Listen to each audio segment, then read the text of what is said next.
I speak 7 languages. And as soon as people find out about that, what I'm most often asked, other than for my phone number, is how did you do it? How did you go about learning all these different languages?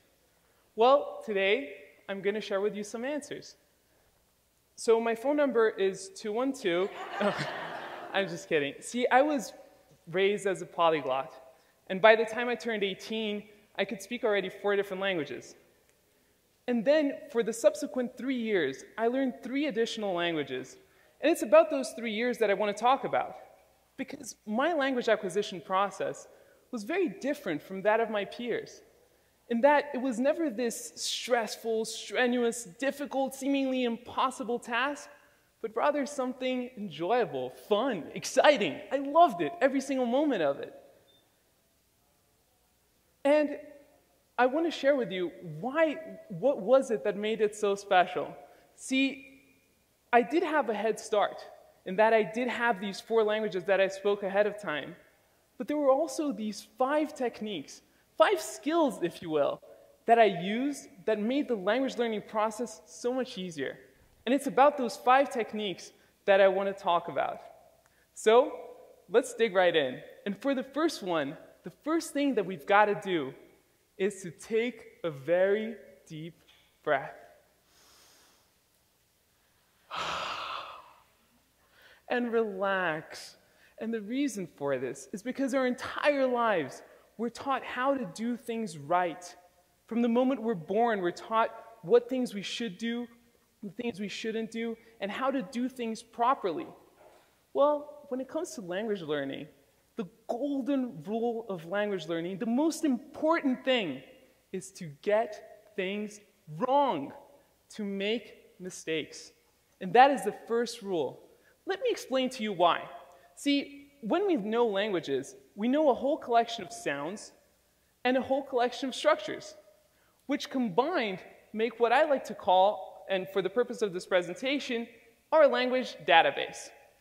And our language database will contain all the sounds and structures that we know. However, there's a whole family of sounds and structures that are beyond our database. And for us to be able to embark on those and to be able to explore those, there's nothing within our database, nothing within our knowledge that will tell us when we're getting these structures right. Nothing to tell us when that sound is precise. Let's say we're going to explore this one specific sound.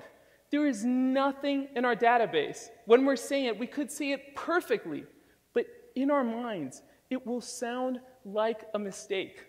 So you know that queasy feeling that we feel, that insecure thing when we feel like we're doing something wrong?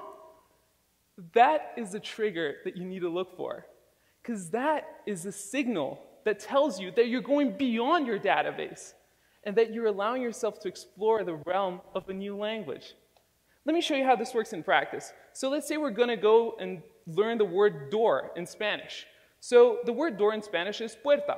So for puerta, we've got a few sounds that exist in English, so the pu, e, and the ta.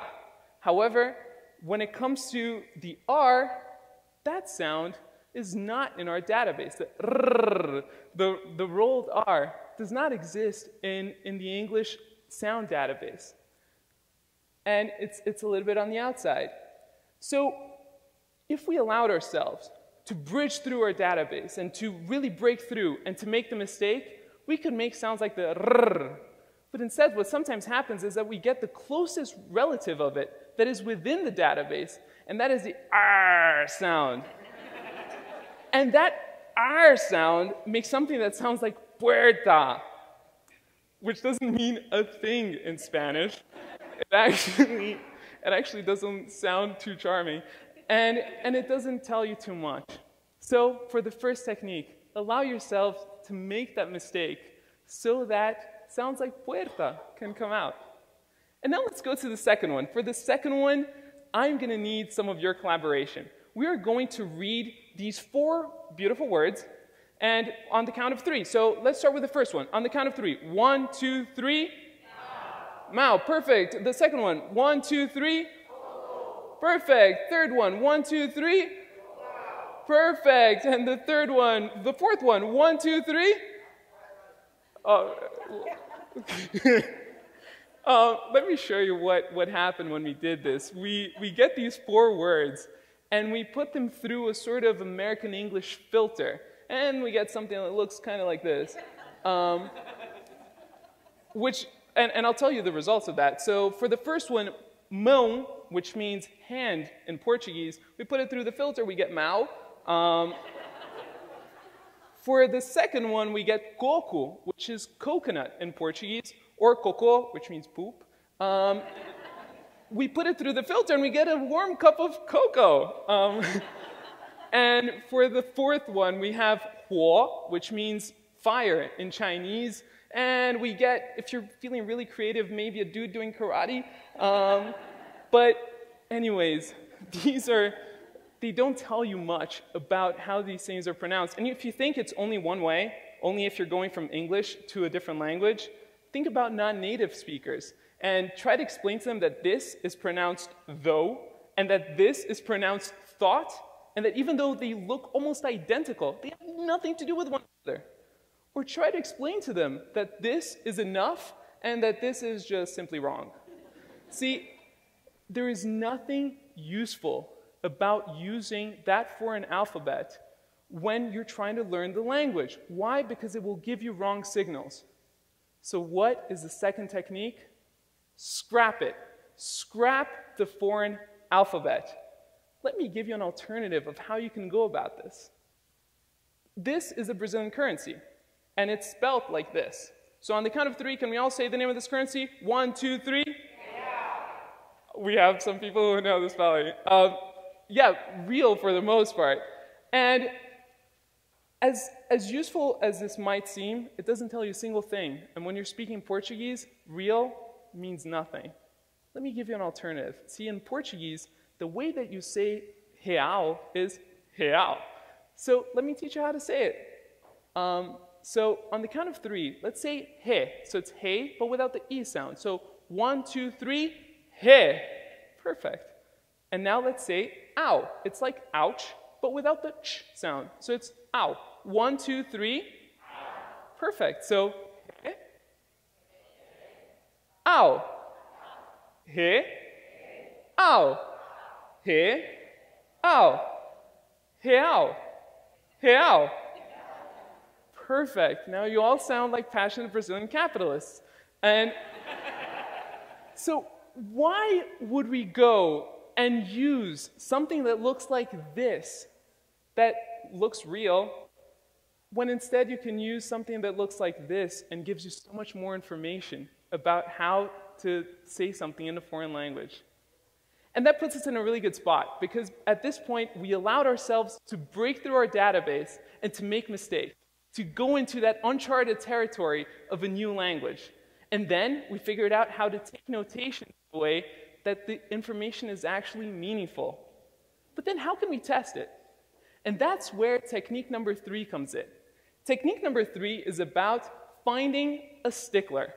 So finding someone who's detail-oriented and who won't let you get away with the mistakes. And more than finding someone who's really that person, the guru for the language, it's more about establishing the right sort of relationship. Relationship with someone where they will correct you. They'll feel comfortable correcting you and making sure that you're getting to that spot you wanted in the language. But at the same time, someone who will encourage you to get things wrong and to make those mistakes in the first place. And sticklers could be your teacher, it could be your tutor, it could be a friend, it could be someone on Skype or Craigslist. It doesn't matter. You can find sticklers all over the place, and with technology, it becomes a lot easier to find them. And then it's time to practice. And for practicing, we've got the 4th technique. See, I always thought I had this thing that was a little bit of a Sid craziness that I did, and then I realized how useful it was. I always did what I like to call shower conversations. And shower conversations are exactly what they sound like. When I was learning a new language, I would stay in the shower for a few minutes, and I remember having all these discussions. I remember when I was learning Chinese, and I would haggle and try to get 2 yuan more to get that wonderful dumpling and getting the discount. Or I would go to Roma, and I would ask for directions to the best piazza. It was amazing. And the beautiful thing about a shower conversation is that it allows you to find wherever you have a gap in your knowledge, because you're having the conversation on both ends. For example, it's easy to ask for directions. How about receiving them? Or even better, giving directions? Well, the shower conversation forces you to have both sides of the conversation. And you don't need to have them in the shower. The wonderful thing about them as well is that you can have them anywhere. So you can have them in the shower, in your apartment, walking down the streets, in the subway. And seriously, if you're in the subway, speaking to yourself in a foreign language in New York, you'll fit right in. You're fine. And it's great because you don't depend on anything or anyone to get your practice. And I did this for years, and later on I found out that professional athletes do it too. Michael Phelps is known to visualize every single one of his races several times over before jumping in the water.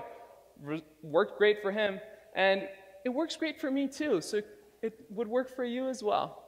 And now, let's go to using the language, because up to now it's great. We figured out how to do all these things. It puts us in a really good position to use the language. And for that, I recommend you finding a conversation buddy. And to find a conversation buddy, I recommend you follow what I call the buddy formula. And that is a way that you can make sure that your incentives are always aligned to use the new language. So for that is, the target language should be your best language in common. Why? If you're anything like me, you like to learn languages so that you can communicate with more people, so that you can reach out and understand a little bit more about their brains and their hearts. And so if we try to talk to someone in a foreign language that both of us don't do really well when we could be speaking English or whatever language you're more comfortable with as a pair, odds are that you're going to revert to that language that is easier. So I recommend you find someone where your best language in common is your target language. And if you can't find one locally, try technology, or if you can travel, that would be perfect. There's a problem with that, and I realize it, because it's difficult to find someone that fits that profile exactly. Well, I've got good news. And I found that out when I was at work, and one of my colleagues, he's a linguist too, he speaks a ton of languages, and our best language in common was definitely English. Our second best language in common, definitely French. But we always spoke in German to each other in the office. Why was that? It was because there were people in the office who spoke English.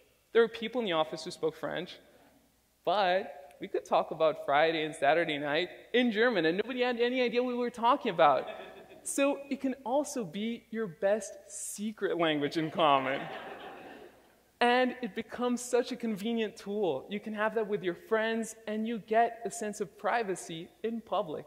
No matter where you are, you can have a private conversation. So let's recap. With the first technique, we allow ourselves to break through the barrier of language and to explore the uncharted territory of sounds and structures outside our database. Then with the second one, we learn how to take notes and how to make sure that we can take notes in a way that we can replicate those sounds and structures later. Then we can check the mistakes by finding a stickler. Fourth, practice. Have your shower conversations wherever you want to be. And then follow the buddy formula, and you can find someone to practice your language with. And after that, arriviamo a un posto veramente bello, wo Fremdsprachen lernen nicht mehr etwas langweilig, schwierig und stressig ist, pero un mundo de posibilidades, donde tenemos la oportunidad de explorar de nouvelles cultures e toutes les différentes manières de vivre. E o mais gratificante é que com isso aprendemos mais sobre nós mesmos. Prosto paron, porina kujete sanelinikashe sas, ala, den simeni, otiden borite natamatete. 千里之行，始于足下。没问题，因为现在你们都可以走。Thank you.